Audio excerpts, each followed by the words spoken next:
가을이에요. 가을인데 이 국화도 참 멋있게 꽂혀 있고 향기도 좋고 하나님의 동상이 이런 것 같아요. 아멘. 여기서 예시로 한번 보여주는 것 같습니다.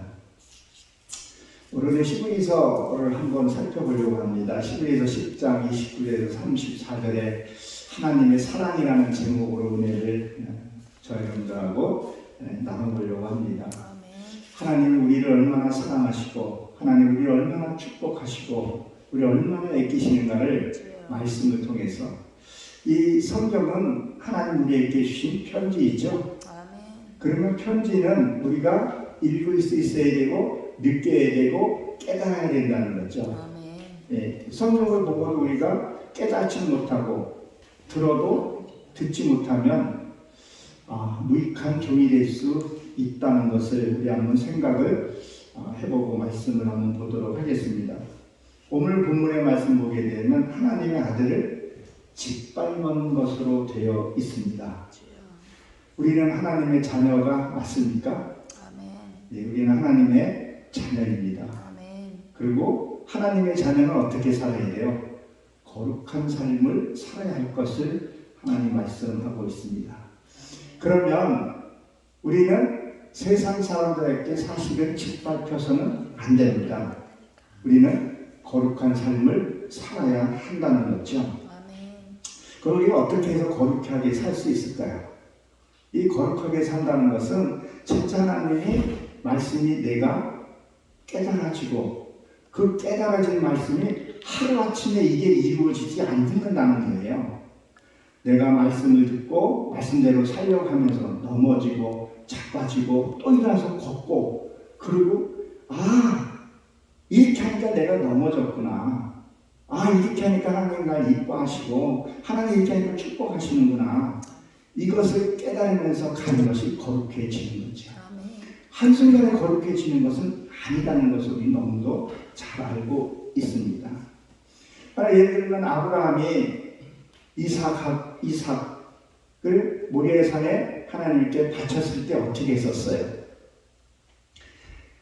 그 아내에게 말하지 않고 갔었고 이삭은 그때 당시에 장년이었는데도 불구하고 어떻게 했어요? 아버지의 순종하고 모리아 산에서 자기를 제사 드릴 것을 알면서도 갔다는 거죠. 그 이유는 무엇일까요? 부모는 우리가 하나님의 단계로 보죠. 왜? 우리가 하나님을 아버지라고 부르지 고조할아버지, 진조할아버지, 백조할아버지라고 부르지는 않잖아요. 하나님은 그냥 아버지예요. 촌수가 없는 거죠. 그러니까 내가 부모에게 촌수가 없듯이 부모는 하나님의 단계라는 거죠. 그러면 하나님은 어떻게, 부모는 어떤 삶을 살아야 되냐면 거룩한 삶을 살아야 한다는 거죠. 그러니까 이삭도 아버지를 통해서 하나님을 본 거죠. 아브라함은 어떤 삶을 살았어요? 번제의 삶을 살았다는 거죠. 번제는 뭐예요? 나를 늘 하나님 앞에 나의 모습을 드리고 나의 입의 속성을 드렸던 그런 삶을 살았다는 것을 우리도 너무도 잘 알고 있습니다. 그리고 그 안에 사라는 어땠어요? 아브라함이 사라에게 말을 하지 않고 갔다는 것은 그만큼 서로의 말 안에도 신뢰감이 쌓여져 있다는 거예요. 근데 부부간에 신뢰감이 쌓이지 않으면 어떻게 하겠어요? 뭐를 하더라도 의심하게 된다는 거예요. 그래서 우리는 뭘 해야 돼요? 하나님의 말씀대로 살고 거룩한 삶을 살아야 한다는 것을 우리는 기억해야 합니다. 지금 하나님의 아들이 짓밟은 이렇게 되어 있는데 이게 28절에 보게 되면 하나님의 말씀을 받고도 하나님의 말씀을 깨닫고도 좋지 않은 행동들을 계속 하고 있는 거죠. 자꾸 세상을 넘보고 세상에 살아가는 것을 얘기를 합니다. 마가복음 12장 1절부터 쭉 이렇게 예수님이 말씀하신 거 보면 비유로 말씀하신 거 보면 이렇게 기록이 되어 있죠. 포도나무를 만들었다 그랬었어요. 우리가 포도나무 하면 무슨 생각을 해야 돼요? 천국을 우리가 예비하고 천국이라는 것을 우리가 알 수 있습니다. 거기에 보게 되면 산 울타리를 두르고 이렇게 되어 있어요. 포도나무를 하나님이 심으시고 거기다가 뭐 산 울타리를 이렇게 감쌌다 했어요. 그것은 무엇을 얘기를 하냐면 분리하다 이렇게 뜻을 갖고 있더라고요. 즉 보호하고 계시는 것을 보고 있습니다. 우리는 세상에 살지만 하나님의 보호 가운데 살고 있다는 것을 기억하시기 바랍니다. 이것이 큰 축복이에요. 우리가 세상 사람들 저들이 얼마나 화려하게 살고 멋있게 산다 할지라도 우리 하나님의 보호하에 사는 것을 이것을 내가 인식하고 느끼고 살게 되면 진짜 행복해요. 저들이 아무리 많이 가졌다 할지라도 저들이 아무리 권세를 가졌다 할지라도 우리의 행복하고 바꿀 수가 없다는 것을 우리는 기억하고 순간순간마다 감사하고 살아야 할 것입니다. 그리고 포도즙 틀을 만들고 이렇게 되어 있어요. 이건 언약의 피를 상징하기도 하고 하나님의 그 보혈의 피로 계속 우리를 씻어주는 것을 얘기해요. 우리는 말씀을 떠나서는 살 수 없습니다. 말씀을 통해서 주님의 보혈이 내게 흘러와서 계속 씻겨 내려가야 하는 거죠. 완전히 하나님의 말씀을 수혈을 받아야 할 것을 얘기를 합니다. 그리고 거기에 보게 되면 마가복음 12장에 1절 쭉 보게 되면 망대를 또 지었다 그랬었어요. 이 망대를 지었다는 건 뭐예요? 적의 공격에 대해서 대비할 수 있고 볼 수 있는 것을 얘기했죠. 이스라엘 민족들이 많이 당했을 때 느헤미야 보게 되면 거기다가 뭐세요? 망대를 세워가지고 적이 들어오는 것을 보고 한다 했었죠. 공격을 지켜내고. 그러니까 망대라는 것이 어떤 것이에요? 이렇게 울타리를 쳐놓고 높은 데서 적이 오는가 안 오는가 그것을 살피는 것을 얘기를 하는 거죠. 그리고 이 안에는 혹시 간첩이나 그런 사람이 있지 않나 살펴보는 거죠. 그럼 우리가 이 내면으로 들어가서 보게 되면 무엇을 얘기하는 거예요? 세상에서 미움과 시기가 들어왔을 때 내가 그를 걸러내야 하는 것을 얘기를 합니다. 그러니까 망대에서 보게 되면 우리의 신체 구조로 보게 되면 이렇게 나누어서 보게 되죠. 망대가 높은 곳이 있잖아요. 그런 망대는 뭐 있어요? 그 밑에 문이라는 것이 있어요. 문은 무슨 문이 있어요? 귀라는 문이 있어요. 이 귀에서 들어오는 소리가 참 많아요. 거룩한 하나님의 말씀을 들어야 하는데 부정하고 수족되고 이간질에 우리가 속아서 하는 여기는 들어오는 문밖에 없죠. 그럼 여기다가 뭘 세워야 되겠어요? 말씀에 초령을 세워놔야 되는 거죠. 부정한 거 걸러내고. 왜? 나는 우리 목사님이 너무도 좋고 훌륭한 분이고 그분을 신뢰해서 하고 있는데 다른 신천지가 와서 쏙싹쏙싹대고 저쪽 교회에서 쏙쏙쏙싹대고 그런 경우가 많이 있어요. 한 10가정 있는 교회에서 한 장로님이라는 한 집사가 담임 목사하고 트러블이 생기면 자기만 떠나면 되는데 거기에 있는 사람을 이간질해서 쏙 데리고 가더라는 거죠. 그건 뭐 때문에? 이 귀에 할례가 되지 않았고 이 귀에 초병을 세우지 않았기 때문에 그렇다는 거죠. 반드시 이 망대에 초병을 세워서 그것을 가려낼 수 있어야 하는 것을 이 마가복음 12장에 통해서 얘기를 하고 있습니다. 또 그리고 우리가 보는 눈, 이것도 하나의 망대니까 무엇을 보고 무엇을 느끼고 생각하면 굉장히 중요한 거죠. 그리고 코가 있죠. 이 코는 뭐를 해요? 숨 쉬는 거잖아요. 숨 쉬는 건 뭐예요? 하나님과 호흡이라는 거죠. 하나님과 호흡이 끊어져서는 안 됩니다. 우리 고근동 목사님 아침에 일어났을 때 오늘도 생명 주심을 감사한다고 고백하시는 게 저하고 그 부분은 좀 일치하는 것 같더라고요. 저도 눈 뜨면서 하나님 감사합니다. 옆에 보면 아내가 있어서 행복합니다. 이 행복이 영원하게 해달라고 첫 기도가 그거라고 내 발걸음 하나님 옳은 길로 인도해 주시옵소서. 그리고 하루를 시작을 하게 됩니다. 그러니까 이 망대는 안에 바깥에 살피고 그리고 내 안에 내 안에서 이 어두움이 싹 트는 것들이 있을 거예요. 괜히 그냥 쓸데없이 옛날 생각을 하면서 미운 생각들, 부흥 같은 것들 이런 것들을 찾아서 해결을 해야 돼요. 이게 중요하냐면 지금 우리나라 아니 전 세계도 마찬가지고 우리 임진왜란 때도 서로 싸웠잖아요. 그렇죠? 무슨 지파 뭐 좌파 우파 맨날 그렇게 싸움을 하다가 임진왜란 때 그런 환란들을 겪게 됐다는 거죠. 그러니까 내 안에서도 내 안의 적을 초기에 색출해 내야지만이 그 울타리 있는 사람들이 행복하다는 거죠. 그 잘못 보는 것들 걸러내고 이쁜 모습만 보고 이쁘게 말할 수 있는 그런 입 안에 이따가 또 한번 저가 한번 말씀을 한번 또 드려보겠지만 이 말이라는 것이 얼마나 중요하다는 것을 우리가 인식을 해야 합니다. 그럼 걸러낼 수 있어야 돼요.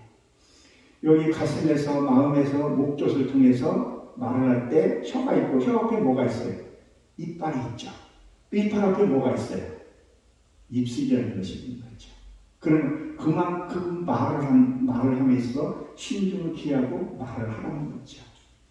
이러한 것들을 우리가 신앙생활에서 적응하게 된다면 하나님이 기뻐하시고 이 나라를 통해서 열방 안에서 벌써 많이 뻗어나가지 않았을까 이런 생각을 한번 해봅니다.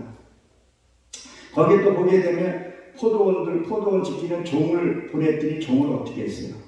때리고 죽였다고 했었어요. 그러니까 선지자들이 얼마나 많이 핍박을 받았어요. 지금 목회자들, 선지자들 때로는 많이 핍박을 받고 죽이기도 했고 그것이 현 주세에도 지금 일어나고 있는 거죠. 꼭 죽이는 것이 뭐 칼 들고 와서 그런 찔러서 죽이는 것이 아니라 그냥 목사님이 마음에 안 든다고 내게 목사님 아니라고 그냥 비판을 막 하고 정죄하고 그것들이 뭐예요? 결국 죽이는 거죠. 참으로 안타까운 일이 현실 속에 있는 일들이 뭐예요? 목사님들이 저쪽 반대편에 서서 저 그리스도 역할을 하는 것을 우리는 정도 들을 수 있는 거죠. 이러한 것들 우리 삶에서 또 내 주변에서 겪고 있는 나는 그렇게 하지 않아야 된다는 것을 우리가 기억을 해야 합니다. 11장 7절에 보면서 보게 되면 결국은 내 아들을 30자를 보냈는데 30자까지 죽여버렸다는 거죠. 그럼 예수님을 죽였다는 얘기죠. 그럼 우리 속에서는 뭘 얘기를 해요? 하나님의 말씀은 듣기는 들었는데 하나님 말씀대로 살지 않게 되는 것은 뭐예요? 말씀을 내가 짓밟고 죽이는 경우들이 생기더라는 거죠. 그거에 대해서 하나님 우리에게 경고하시는 모습을 보게 됩니다. 본문을 보게 되면 거룩한 것을 부정한 것으로 이렇게 됩니다. 부정한 것을. 이거는 세속화되는 것을 얘기해요. 너무 교회가 세속화되는 것을 저도 느끼고 있습니다. 신방들이 사라지고 저는 참 신방을 할 때 참 좋았었어요. 신방이 마음 심자잖아요. 목사님이 오시는 것은 뭐예요? 말씀을 가지고 내 마음에 오게 되는데 이것들이 지금 끊어지고 있잖아요. 너무 안타까워요. 그게 현실적으로 나타나는 게 지금 우울증 환자들이 100만 명이 넘어서 있고 또 보균을 갖고 있는 사람들 자살률도 높은 이유가 뭐냐는 거예요.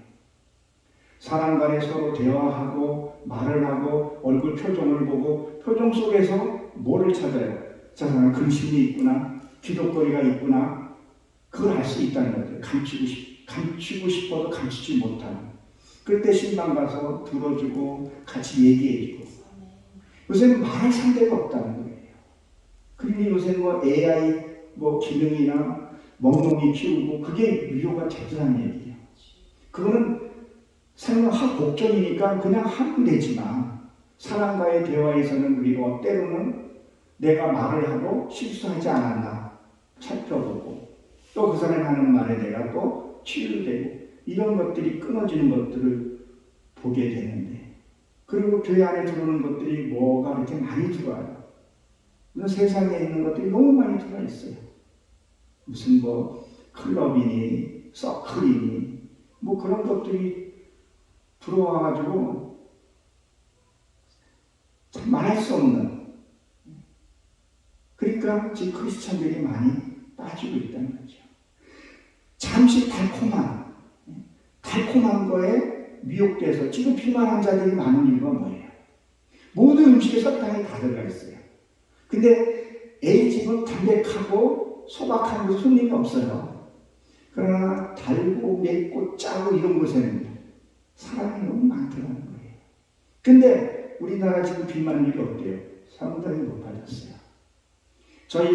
우리 늦둥이 아이가 초등학교 들어가기 전에 된장찌 찢어 먹고 된장 맛있다고 먹었던 애가 유치원 가더니 안 먹기 시작하더니만 그래서 학교 급식하는 거예요. 급식이 다 소고가 돼 있어요. 맛없으면 안 먹어요. 신부사랑 우리 근무했던 우리 사모도 이 된장찌개는 다 버린다는 거예요. 뭐 스파게티니 달고 이렇게 해줘야 애들이 먹는다는 거죠.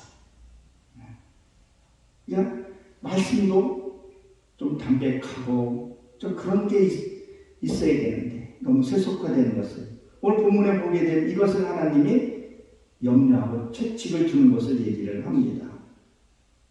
그리고 성령을 욕되게 된다는 이 말이 있는데 이것은 거룩한 것을 얘기해요. 거만한 거다.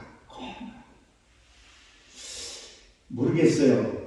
저는 가끔씩 느낄 때가 있는데 좀 이렇게 지기에 올라가고 좀 교세가 있으면 그거는 아니다 해도 좀 거만한 것이 이렇게 느껴지는 것들이 있더라고요.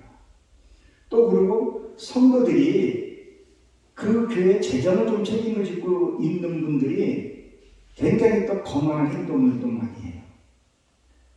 요 근래에 제가 실제 체험했던 일인데 교회를 떠나면서 목사님 목회는 실패한 목회입니다.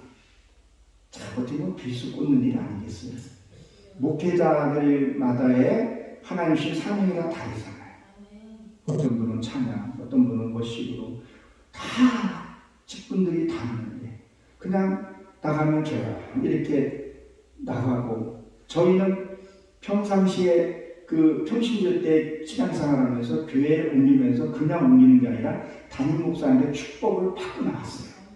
반드시 축복을 받고 그리고 교회를 옮겼어요. 저를 붙들었을 때 같이 또 있다가 축복받고 그리고 저가 목사수까지 받게 됐습니다.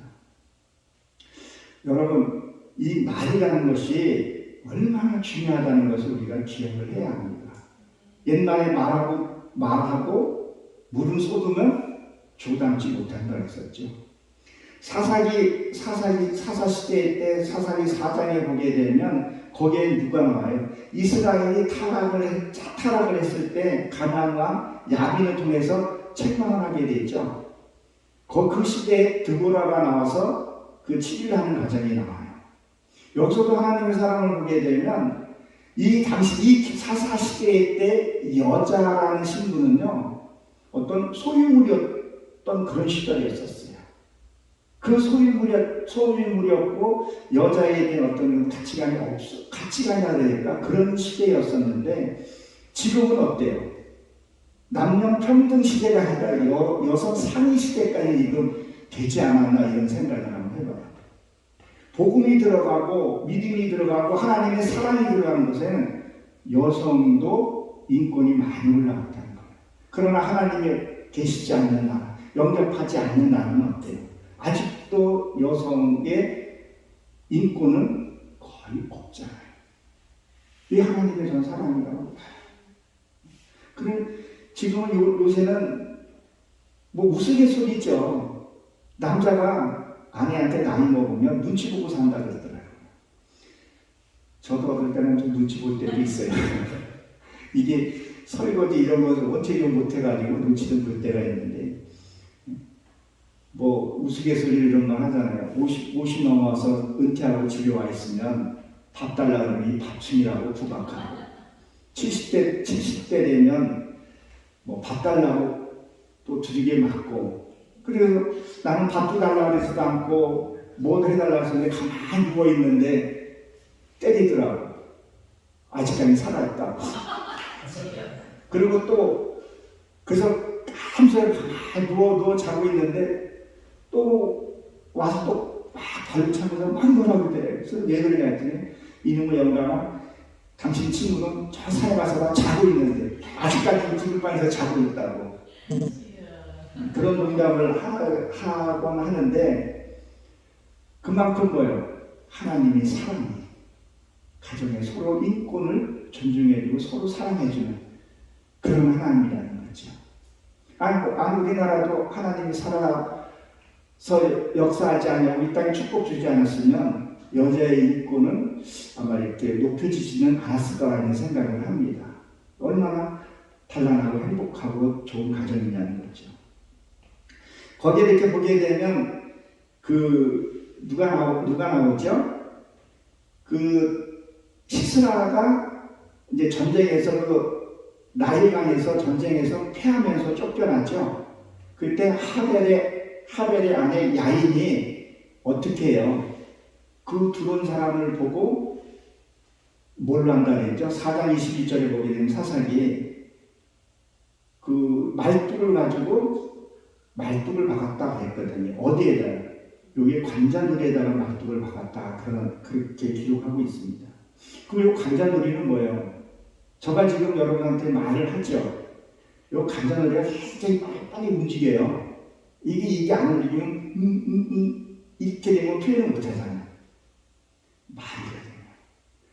이 말에 얼마나 하나님이 주의하고 경고를 주는 메시지라고 우리가 봐야 합니다. 여기를 받게 되면 내가 말을 못하게 하는 거죠. 세상의 비판적인 말, 그런 말을 못한다는 거죠. 뭐라고 그랬어요? 너희는 판단하지 마라 그랬지.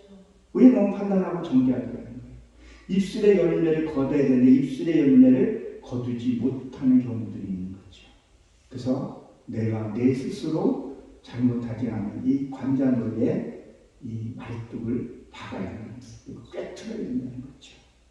세상은 하나님의 말씀을 나누고 은혜를 나눠야 되는데 두셋만 모이면 비방하고 그런 것들, 저도 가끔 그럴 때 있는데 그걸 자제하려고 많이 했습니다. 아니 자제가 아니라 말뚝을 박아야 할 것을 얘기를 합니다. 그리고 뭐라고 했죠? 그런 본문에 다시 돌아서 보기는 그런 자의 형벌이 얼마나 무서우냐 그랬어요. 우리 이영 목사님도 체험을 많이 했었으리라고 생각을 합니다. 지옥이 얼마나 무서운 곳이에요. 정말 끔찍한 일이라는 것을 우리가 이게 인식을 못한다는 거예요. 인식을 하면 절대 하나님의 말씀을 짓밟지 않습니다. 하나님의 자녀를 짓밟지 못합니다. 같은 신앙생활을 하면서 여러분들이 저를 막 짓밟고 이 짓밟는다는 것은 무엇을 얘기를 하는 거예요? 하나님을 짓밟는 것과 같거든요. 그 대신 내가 거룩하게 살아야 하는 거죠. 저는 그런 얘기를 합니다.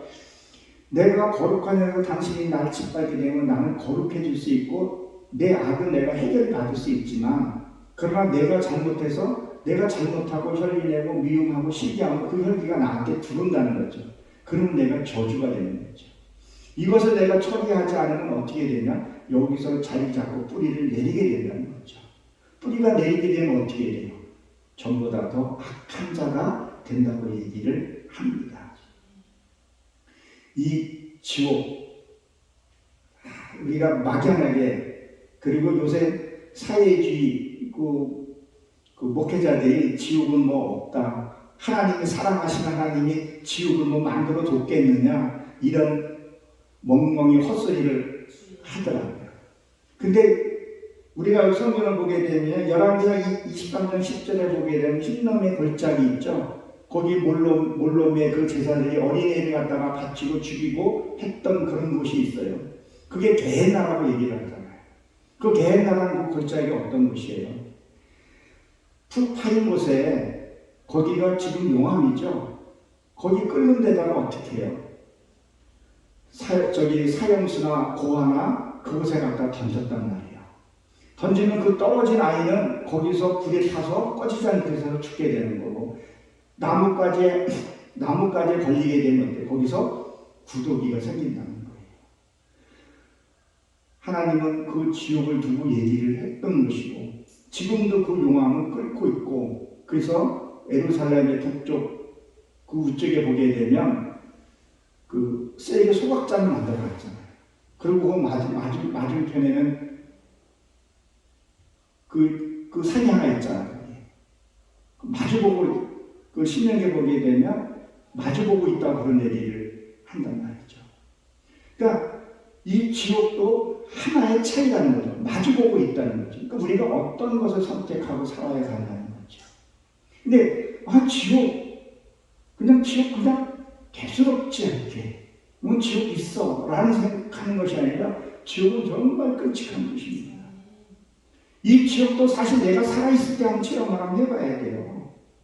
죽어서 체험하는 건 끝이에요. 살아서 체험하게 되면 회개할 수 있는데 그 회개의 기회를 우리가 놓칠 수 있더라는 거죠. 정말 지옥이 있습니다. 무섭습니다. 그것은. 상상이 안 간다는 거죠. 저는 성경도 부지런히 보지만 가끔 불경도 좀 봅니다. 불경 보면 끔찍해요. 살을 뜯어서 불못에 던지고 살 가죽을 벗겨서 무엇을 하고 그 불경에 쓴 것들은 그들이 보고 기록한 거예요. 이 성경도 주님이 직접 쓰신 것이 아니라 하나님이 주시고 그들이 보고 기록한 거란 말이에요. 사실 그대로 기록한 거라는 거죠. 그런 불경에서 나오는 그것도 그들이 보고 기록한 거라는 거죠. 그러면 우리가 이 성경에서 지옥에 대해서 디테일하게 하진 않았지만 하나님은 불교를 통해서 불교도 하나님 우리가 쓰신단 말이에요. 가림유다도 하나님 필요하시기 때문에 가림유다가 없으면 인류를 구원할 수 없었잖아요. 그렇죠? 그러니까 불교를 통해서 이단을 통해서 우리에게 나에게 주는 교훈이 있더라는 거죠. 그러니까 그들이 보게 되면 너무 끔찍하다는 거죠. 우리는 이걸 인식하고 있어야 합니다. 정말 내가 하나님을 고치면 지옥 갈 수밖에 없는 저를 구원해 주신 것에 감사해야 할 줄 알아야 합니다. 30절에 보게 되면 이렇게 기록이 되어 있죠. 원수 갚는 것이 누구에게 있다고요?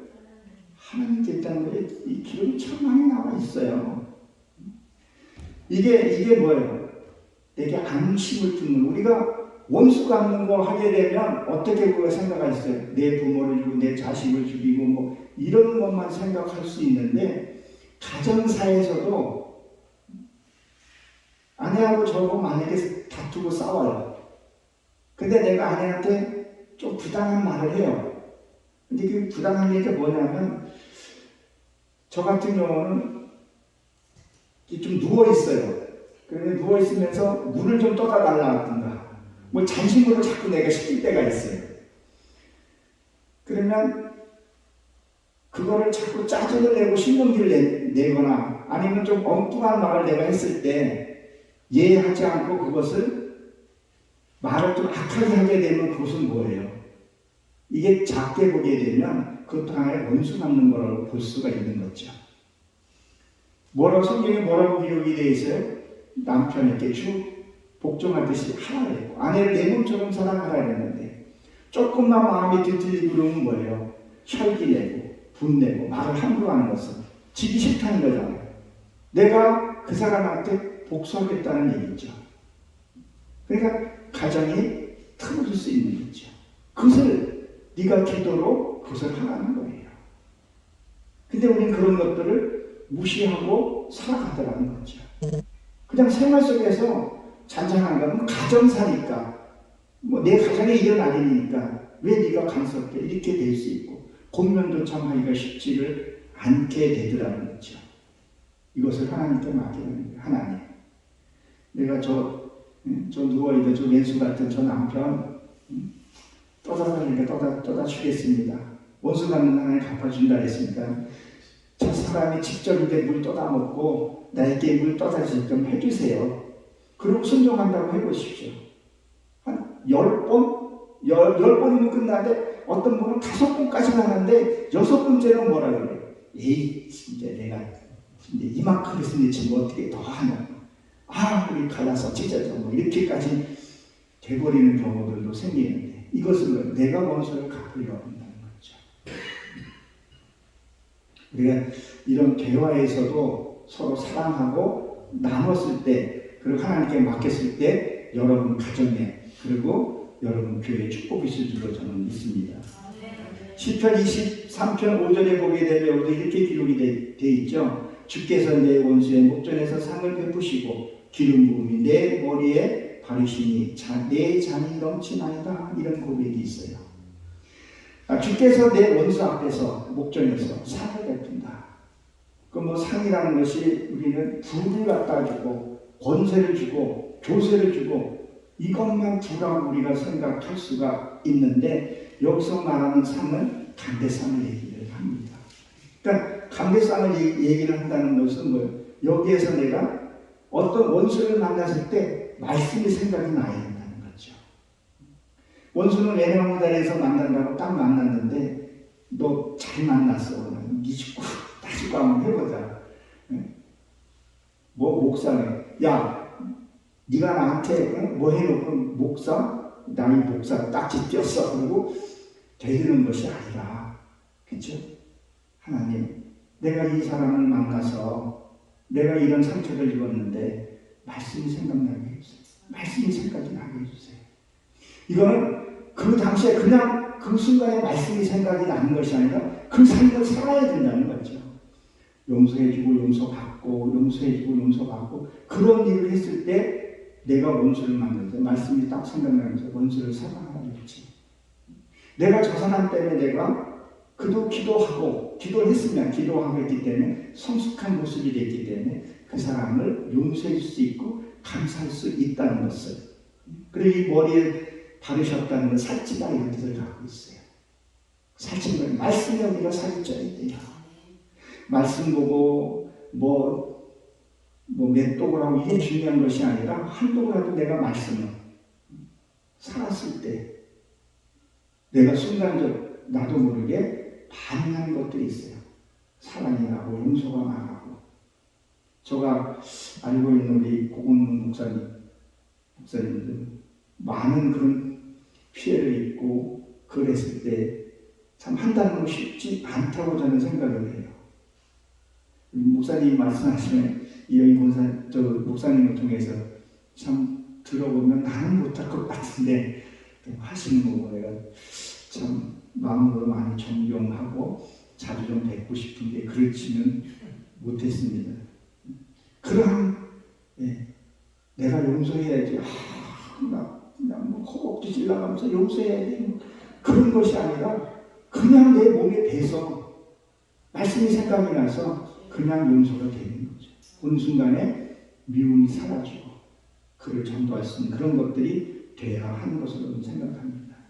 이것이 로마서 12장 19절부터 20절에 그 말씀이 나오죠. 너희가 원수 갚는 것을 원수 갚는 자에게 줄인 자에게 먹을 것을 주고 목마른 자에게 뭐라 했어요? 물을 주라고 했었어요. 그러면 뭐 이 먹을 것을 주라는 것은 삶을 주라는 거예요. 네가 나한테 사기쳤지만 네가 나에게 빚으로 꽂았지만 그래도 나는 하나님의 은혜로 살고 있어. 나는 아무 보잘 것이 없어. 나는 가진 것이 없지만 난 하나님 한 분으로 나는 감사해.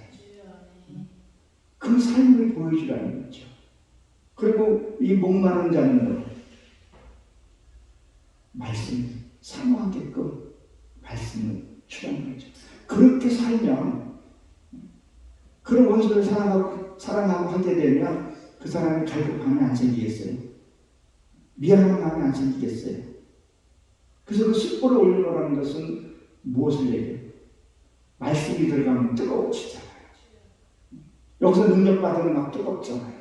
어떤 분은 막 뒹굴고 뭐 그렇게 하죠. 저는 뒹구는 정도는 아는데 발 뻗는 건 한번 해봤어요. 기도하다가 마음이 뜨거워져가지고 눈물이 쭉 흐르는 걸 이건 참 많았어요. 이 뜨거웠기 때문에 흐른다는 거죠. 그러니까 뭐예요?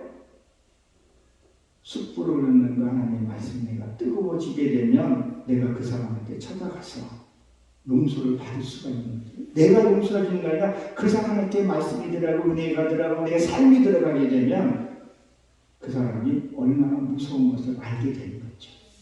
그러나 나도 그렇고 저 사람은 서로 교회는 다니기는 하는데 용서하는 것도 모르고 용서해 줄지도 모르게 되고 의르는 되고 크리스찬들이 한번 원수지게 되면 상당히 또 오래 가잖아요.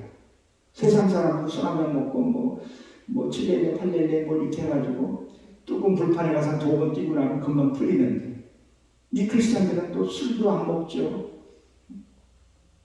거룩한 척만 하고 오늘 말씀드린 그런 얘기들이잖아요. 정말 하나님의 은혜가 되면 내가 그를 끌어안았을 때 그를 녹일 수 있는 것, 그 녹이면 따뜻한 걸 녹일 수 있는 그런 신앙들을 우리가 성장해갈 줄로 압니다. 그리고 이제 너희는 알고 있다. 모든 것을 하나님이 알고 있다는 것을 얘기를 하죠. 오늘 본문의 말씀은 너희는 알고 있다. 30절에 보게 돼요. 이미 우리가 그런 걸 익히 알고 있다는 것을 아니 해가지 않는 거예요. 해가지 않는 것은 뭐예요? 내가 익숙해지지 않았다는 거죠. 익숙해지면 당연히 하게 돼요. 자꾸 해봐야 합니다. 어린아이가 한 번 일어나서 겁나요? 아니에요. 몇 발자국 처음에 기죠. 기고 일어서다가 넘어지고 깨지고 그러면서 스스로 터득하게 되면 균형 잡으면서 이렇게 하면 넘어지고 이렇게 하면 쓰는구나 알듯이 포기만 안 하면 된다는 거죠. 중단에 하다가 포기하는 거죠. 절대 우리는 포기해서는 안 되는 줄 압니다. 그래서 너희는 안다는 거예요. 하나님의 말씀을 듣고 말씀을 깨닫고 행하지 않으면 야고보서 4장에서도 그 얘기를 했고 누가복음 12장 40절에 보게 되면 너희가 알고도 행하지 않으면 내가 더 크리라고 했었어요. 모르고 죄는 지는 그나마 용서받을 수 있겠지만 알고도 행하는 죄들이 우리는 많이 있을 수 있다는 것을 우리가 한번 기억을 해봐야 합니다. 나는 하나님의 말씀을 듣고 나는 얼마만큼 용서하고 사랑하는가. 이 마음에서부터 그게 일어나지 않아야 한다는 거죠. 그래서 원수 갚는 것은 하나님께 있다는 거예요. 그리고 누구를 만나든 특히 가족 간에서 그런 일들이 많이 일어나더라고요. 내가 먼저 말씀에 섰으면 말씀을 내가 이루어졌으면 먼저 내가 하에제 취업을 하고 용서해주고 그러면 끝까지 77번을 몇 번이나 했었어요. 끝까지 해야 한다는 것을 우리는 잘 알고 있습니다. 31절에 보게 되면 뭐라고 기록이 되어 있나요? 살아계신 하나님의 손에 받쳐 들어가는 것을 그렇게 기록이 되어 있죠. 하나님의 손을 뻗어서 이것은 뭐예요? 빛이 내 안에 들어오게 되는 것을 얘기하는 거죠. 하나님의 손이 벗어날 것이 무섭지 않냐? 무섭다는 얘기를 하죠. 하나님의 사랑이 없는 것이 뭐예요? 내 안에 기쁨이 없는 거. 그렇죠? 매사에 뭐 짜증을 내고 분을 내고 감사가 없는 사람들이 있어요. 늘 불평하고 사랑이 없는 것. 사실 하나님의 빛이 없는 것이 지옥이잖아요. 우리는 지옥이 없다고 생각하시는데 지옥을 우리가 눈으로 보고 있잖아요. 여러분 지금은 뭐 전기 시대에 있지만 시골 가면 지금 해지는 시간이 몇 시죠? 6시쯤 되나요? 한 8시 정도 깜깜하잖아요. 그러면 움직일 수 있어요? 금은 되면 못 움직이잖아요. 그걸 지옥은 어둠으로 상징하잖아요. 빛은 하나님의 빛, 오르라 그래서 빛이 있으면 우리가 다 돌아다닐 수 있잖아요. 그러니까 어두우면 지옥으로 상징하고 그리고 낮은 천국으로 우리가 볼 수 있는 하나님의 눈으로 볼 수 있게 해놨는데 우리가 왜 인식을 못하더라는 겁니다. 그리고 32절에 보게 되면 전날에 너희의 빛을 받은 후를 전날에 너희가 받은 빛을 한번 생각을 해보라는 거예요. 저도 세상 것이 너무 좋아서 세상에서 방탕한 생활을 했어요. 부끄러웠었어요. 근데 하나님의 사랑으로 나를 이끌어 주셔서 여기 이 장흥 방석교에서 귀하신 성도님과 목사님 앞에서 이렇게 말씀을 전할 수 있는 거예요. 그것이 첫째 무엇이냐면 제가 하나님 앞에 인도됐던 것은 조금 감정을 조금 미리 하게 되면 저는 어렸을 때부터 하나님이 나를 콜링을 하셨더라고요. 아주 속된 말로 개겼어요. 저희 시골 가면 제가 이제 600m, 700m 정도 되는 거리 교회가 있었어요. 종탑이 있었고 군부대가 있었어요. 크리스마스 때 되고 교회를 가고 싶은데 안 갔어요. 못 갔어요. 왜?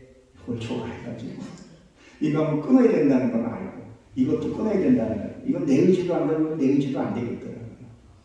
그렇게 하고 지금도 기억나는 게 이게 거하게 한 이 정도 이제 먹으면 이 남자들은 소변을 서서 용변을 보잖아요.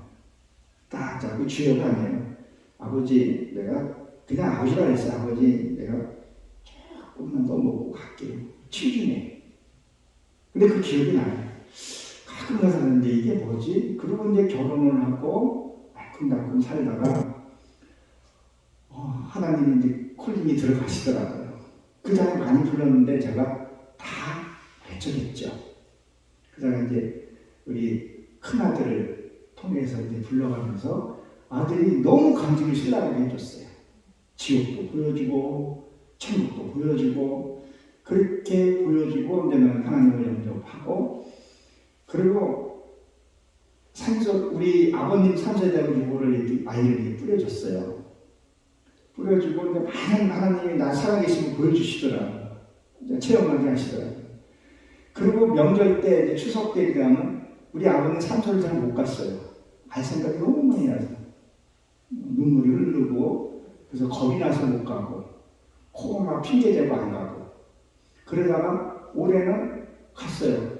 아무 생각 없이 가고 볼초하고 집에 딱 들어오는데 올해는 아들 생각이 하나도 안 나는 거예요.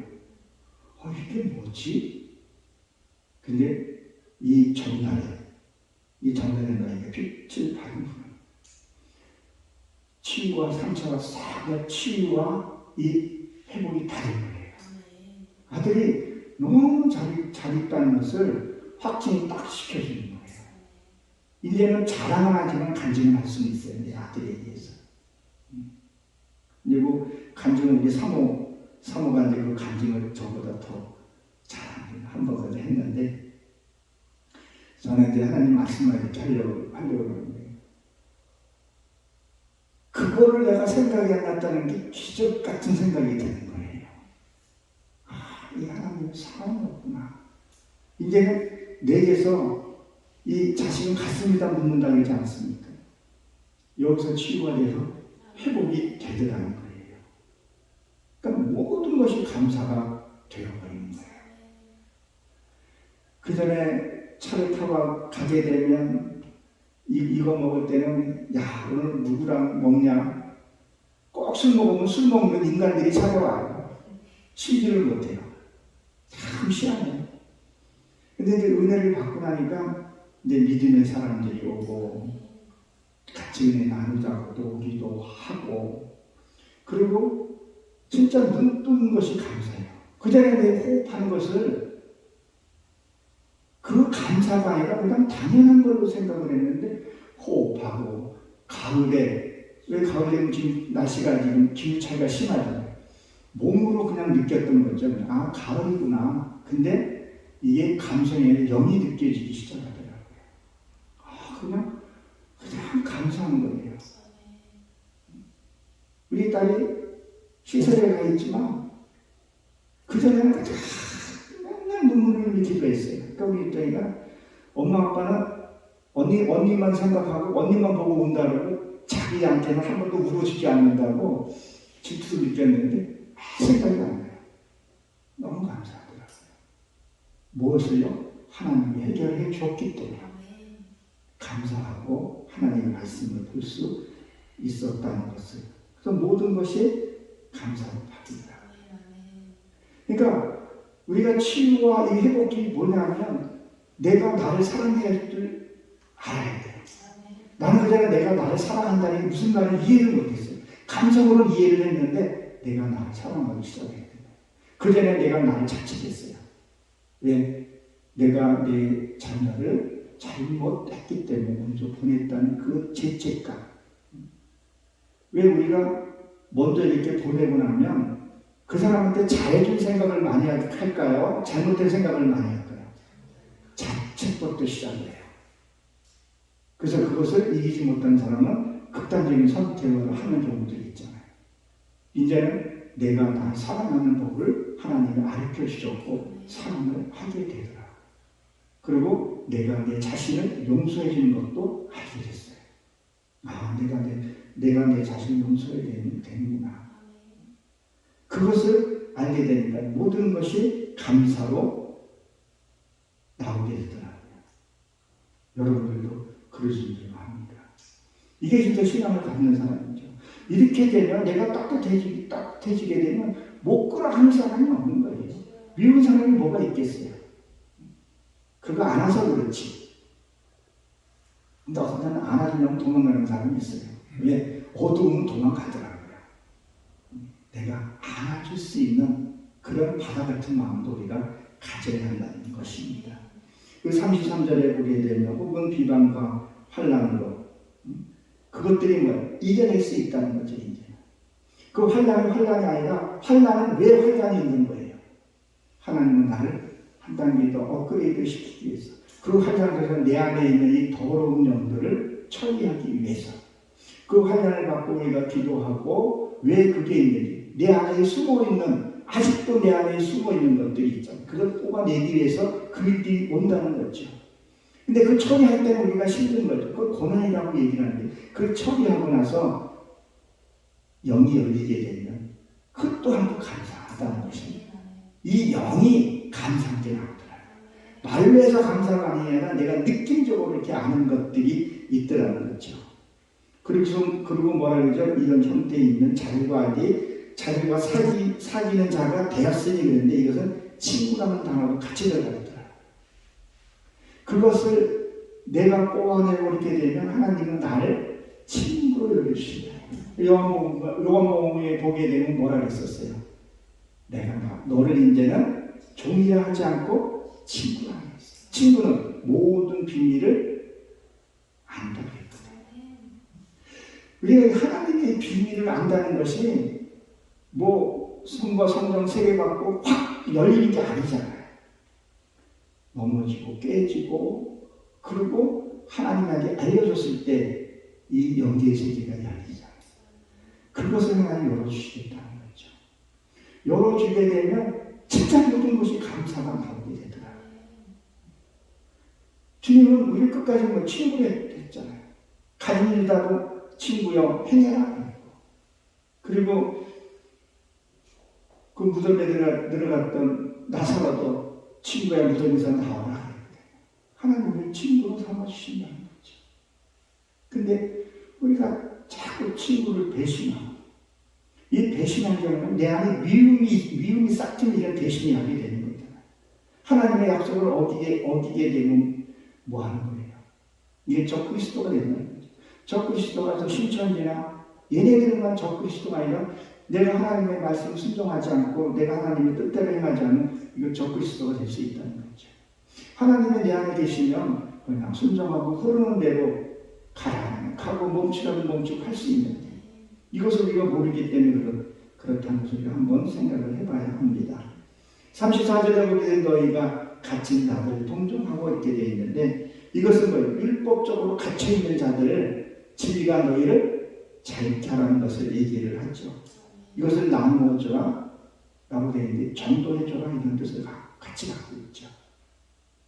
전도는 우리가 내적인 전도도 갖고 있겠지만 내 내면의 전도라는 게 있잖아요.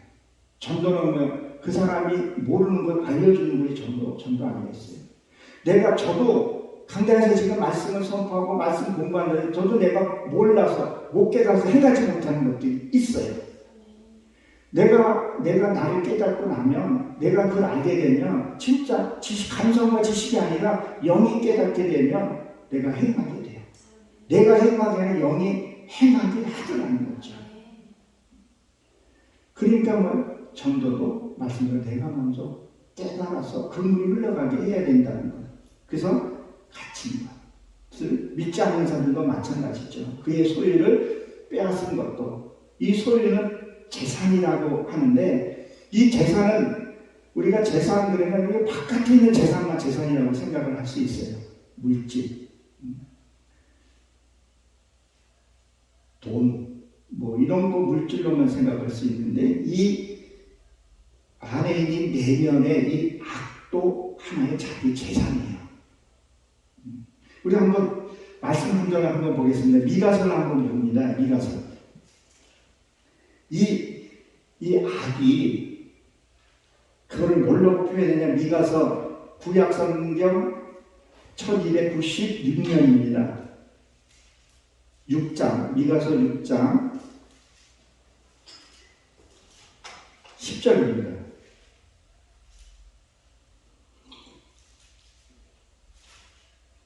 다 찾으셨습니까요? 미가서 6장 10절에 보게 되면 이렇게 기록이 되어 있습니다. 같이 한번 읽어보도록 하겠습니다. 미가서 1296년입니다. 같이 읽도록 하겠습니다. 아딘의 집에 아직도 불의한 재물이 있느냐? 축소시킨 가증한 예가가 있느냐? 여기서 나오는 이 아직도 불의한 재물이 있느냐 그랬는데, 이 재물이 보물 창고예요. 불의한. 그러니까 이거를 왜 고집을 안 내려놓는다는 거예요. 왜 열등감을 안 내려놓는, 그걸 자기가 보물로 생각하고 있다는 거예요. 이것을 내려놓으라는 거예요. 세상적인 재물도 내려놓게 되지만 내 안에 있는 이 고집, 열등감, 이거를 내려놓으라는 거예요. 근데 이 재산을 내려놓을 때 가만히 보게 되면, 여기서 본문에서 보게 되면 이거 스스로를 빼앗는 것도 되는데, 이것을 세상에서도 내가 돈을 턱 내놓는 사람이 없어요. 누가 이게 뭐 교통사고가 났든가 합의금이 들어갔다든가 병원에 들어갈 때 그때 내가 강제로 내놓는 경우는 있어요. 그렇죠? 선뜻 자기의 재산을 기부하는 경우가, 헌금하는 경우가 간혹가다 있겠지만 그걸 내놓지 않아요. 무엇을 강제로 뺏기게 된다는 거죠. 그러니까 내 안에 이 불의한 악도 어떤 외부의 압력에 의해서, 외부의 어떤 취급에 의해서 내가 내놓는 경우가 있더라는 거예요. 내가 잘 먹고 잘 살면 이게 안 내려놓게 된다니까요. 다시 다른 말로 표현하게 되면, 누가 나를 괴롭히지 않고, 누가 나를 핍박하고, 누가 나한테 돌을 던지지 않으면 그냥 자기가 의의 있는 줄 알아요. 참 죄송한 얘기지만 저쪽에 스님이라고 하지 말고 그러더라고요. 스가 그러는데, 스는 항상 무슨 옷을 입고 다녀요? 스님복을 입고 이렇게 입잖아요. 수녀는 수녀복을 항상 입고 있잖아요. 그럼 그 성직자한테 말을 함부로 하나요? 보통은 다 가려서 하게 돼요. 다시 말해서 그 사람의 악을 끌어낼 수 있는 사람이 없다는 거예요. 저는 목회자이고 오늘 이렇게 양복을 이렇게 입었지만 평상시에 때는 그냥 머리도 이렇게 좀 서 있어요. 머리도 드문드문 하고 이렇게 있는데, 그냥 뭐 이렇게 좀 모르니까 때로는 욕도 먹기도 하고 그런 것들을 받을 수 있다는 거죠. 그리고 우리는 세상에 나가서 복음을 전해요. 근데 스들은 가장 좋은 데는 자기들이 다 잡고 있어요. 거기에 있으니 누가 가서 흔들 사람이 있어요? 자국이 다는 거죠. 그러니까 그들은 악을 그대로 갖고 있다가 죽으면 사리가 나와요. 그 사리가 뭔지는 모르겠지만. 근데 우리는 뭐예요? 세상의 빛을 달고 녹게 되는 거죠. 그러니까 내 악을 이 보물로 생각했던 이 미가의 생각도 아직도 불의한 재물, 이 재물이 보물 창고라고 갖고 있다는 거죠. 이걸 지금 안 내놔. 네가 봤어. 이렇게 하게 되면 이것을 내어놓으라는 거죠. 그래서 이거를 사람 관계 속에서 이것도 우리가 내어놓고, 혹시 이걸 이제 가을이잖아요. 타작하잖아요. 타작할 때 도리깨를 돌려요. 저희 어머님이, 우리 어머님은 대단하신 구순이시거든요. 유튜브에 혹시 보셨나요? 대충 나와가지고 저 목가가 몰래 올라가서 그 아들 간들 따다 준다고. 나도 올라가고 저 어떻게 올라가면 걱정하고 있는데 그새 올라가신 거예요. 참 대단하세요. 말씀 보고 하니까 그 하나님의 사랑이 아닌가 싶어요. 어저께 저녁에 전화했더니 주무셔야 되는데 안 주무셨다 그래서 왜 안 주무셔야 되니? 깨트냐고 피곤해서 못 잔대요. 아니 어머니도 그만 일하시라면 그거 아니면 제가 어떻게 하냐. 그 치료사업도 하시거든요. 쓰레기 줍는 거. 깨털었다는 거예요. 아니 그냥 놔두지. 야 깨가 안 털면 나오면 깨를 털어야지. 그 깨털려면 어디에? 타작마대가 가까이 되잖아요. 그 타작마대는 교회잖아요. 바깥에 나면 들여다 다 터져버리잖아요. 두들겨야 된다는 거죠. 두들겨야 깨가 나오고 깨가 나오지. 누가 나를 두들겨 줘야 된다는 거죠. 때로는 억울한 소리고. 그 소리를 들었을 때 하나님 내가 정말 그랬나요? 나는 선하다고 했는데 저들에게 상처가 된 것 같습니다. 말씀을 통해서 거울을 비춰보고 회개할 건 회개하고 사과할 것은 사과하고 정당한 것은 정당하다고 얘기할 수 있어야 된다는 거죠.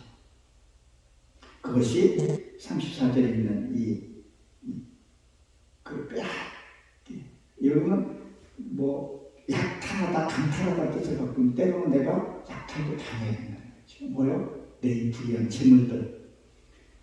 그리고 여기서 기쁘게 당하는 것은 이것은 유쾌한 기쁨을 얘기를 해요. 하나님의 뜻을 알고 섭리를 알게 되면 모든 것이 기쁨으로 내게 다가와요. 그 고난을 받는 게 그러니까 조금 전에도 말씀을 드렸지만 내가 이 뺏길 수 있는 것은 고난이 와야 내 악을 내가 내려놓을 수 있어요. 그전에는 내가 말을 함부로 하는 경우도 있어요. 저는 제 아내와 집에 있을 때 친구처럼 말을 해요. 야 금내야 밥 줘. 아내가 그래 영근아 밥 먹어. 뭐 이렇게 얘기를 하게 되면 거기에 우정이 크지만 야 영근아 밥 줘라. 갔다 오는 거야. 그래 밥 처먹어라. 이런 것들이 있다고 생각을 해요. 이게 쌓이면 안 좋게 되잖아요. 그러니까 이 유쾌한 섭리를 알게 되면 애칭 있게 말을 하게 되고 혹여나 상대가 어떤 말을 독을 품고 얘기를 한다 할 때 그것을 내가 유하게 넘길 수가 있다는 거죠. 재치 있게 그 분위기를 깨지 않게. 한 사람을 만나서 모든 것이 다 박살나는 경우들이 있고 한 사람이 잘 들어오면 해서 그 집안이 왕성해지는 경우들을 보게 된다는 거죠. 그럼 우리는 어떤 편에 서서 있어야 한다는 거죠. 그리고 여기서 보게 되면 너는 낳고 영구한 소유 있는 줄 아니라 그랬는데 이 낳고라는 단어가 이게 토부더라고요. 히브리 말로 토부인데 행복한 거 좋은 건 다 들어가 있는 거예요. 복지력이 다 들어가 있는 거. 이런 행복이라고 했고 히브리어는 토부라고 되니 낳고는 토부더라고요. 그리고 여기에 머무르다. 이 영구한 것이 여기에 머무르다. 여러분 행복 가운데 살고 싶지 않습니까? 거기에 머무르고 싶지 않습니까? 그것을 지금 여기서 얘기하고 있는 거더라고요. 하나님이 그것을 여러분들에게 주고 싶은 거고.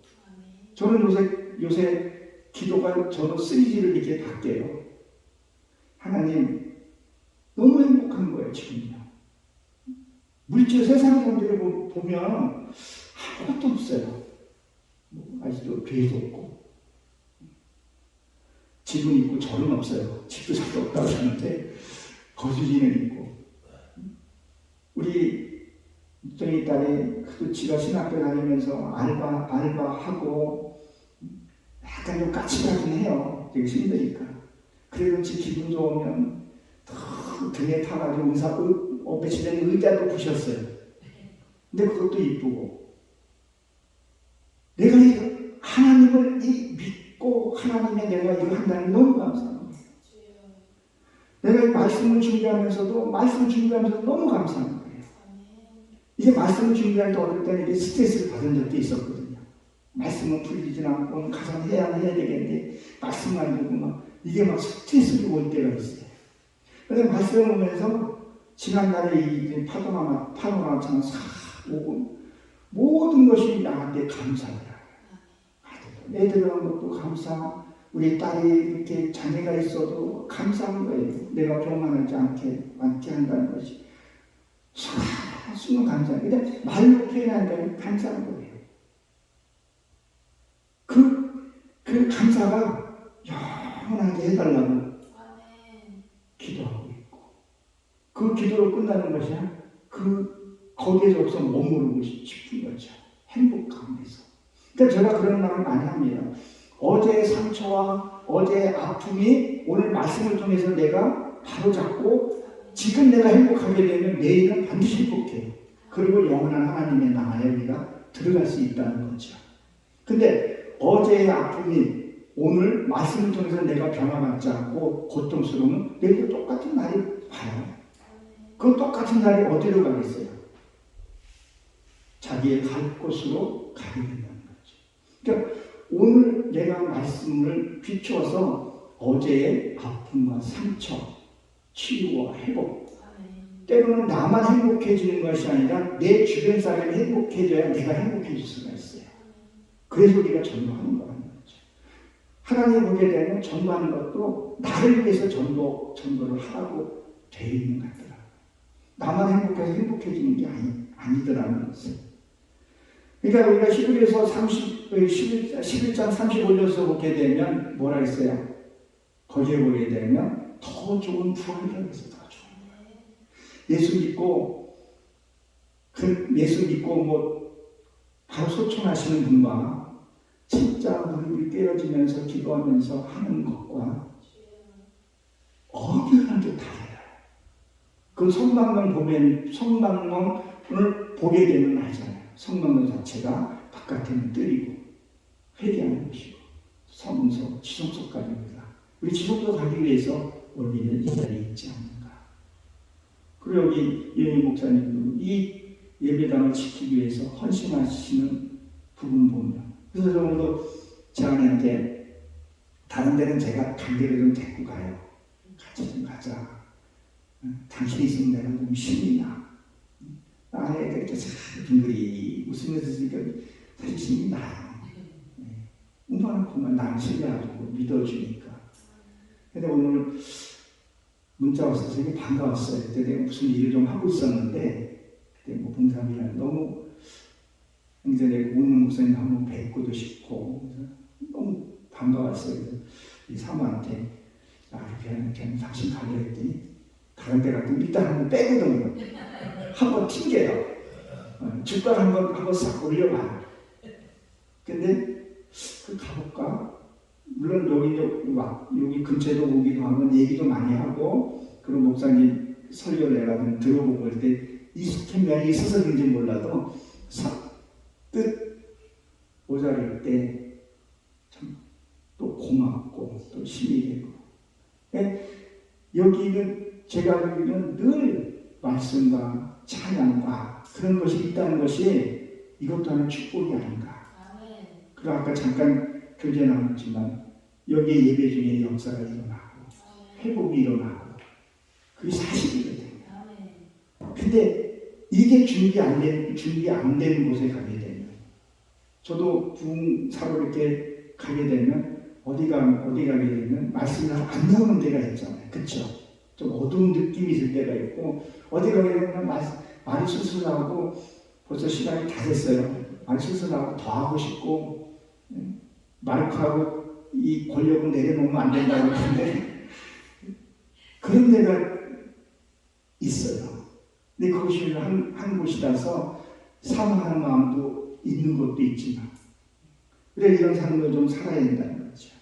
이 장방석교회는 살아서 역사하는 교회. 이런 교회 하나님이 사랑하지 않겠어요? 우리가 여기에서는 뭐 세상으로 나눠주고는 좀 부족할지는 몰라도 말씀으로 나눠주는 것이 풍족할 것이고, 영원한 나라에서 하나님 우리를 축복하실 줄로 저는 믿습니다. 여기서 반드시 승리하고 승리하셔서 하나님 아름다운 형상을 이루어서 영원한 천국에서 다시 만나게 주님으로 축원합니다. 기도합니다. 사랑하는 하나님, 저희를 사랑해 주시고 축복해 주시는